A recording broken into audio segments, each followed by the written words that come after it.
ঝিনাইদহ ৪ আসনের সংসদ সদস্য আনোয়ারুল আজিম আনার হত্যার ঘটনায় একজনকে ভারতের মুম্বাই থেকে গ্রেপ্তার করেছে পশ্চিমবঙ্গ পুলিশের অপরাধ তদন্ত বিভাগ সিআইডি। গ্রেপ্তার হওয়া ব্যক্তির নাম জিহাদ হাওলাদার।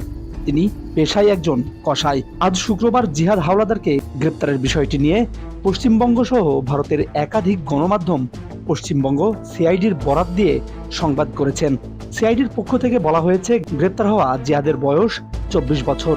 তিনি মুম্বাইয়ে অবৈধ অভিবাসী। তার বাবার নাম জয়নাল হাওলাদার, বাড়ি খুলনার দিঘলিয়ায়।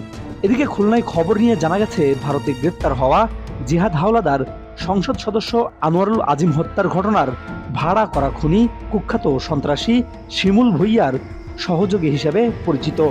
এদিকে গ্রেপ্তার জিহাদ হাওলাদারকে জিজ্ঞাসাবাদের জন্য ১২ দিনের রিমান্ড মঞ্জুর করেছেন ভারতের পশ্চিমবঙ্গ রাজ্যের উত্তর ২৪ পরগনা জেলার বারাসাত শহরের একটি আদালত।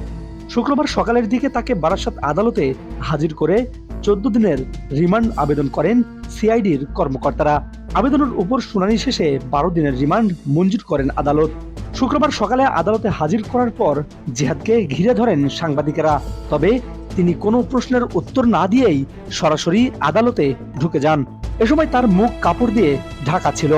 সিআইডি সূত্রের খবরে জানায়, গ্রেপ্তারের পর প্রাথমিক জিজ্ঞাসাবাদে জিহাদ জানিয়েছিলেন, আনোয়ারুল আজিমকে খুনের পর তার দেহাংশ পাশের জেলা দক্ষিণ ২৪ পরগনার ভাঙ্গড়ের একটি জায়গায় ফেলা হয়েছিল।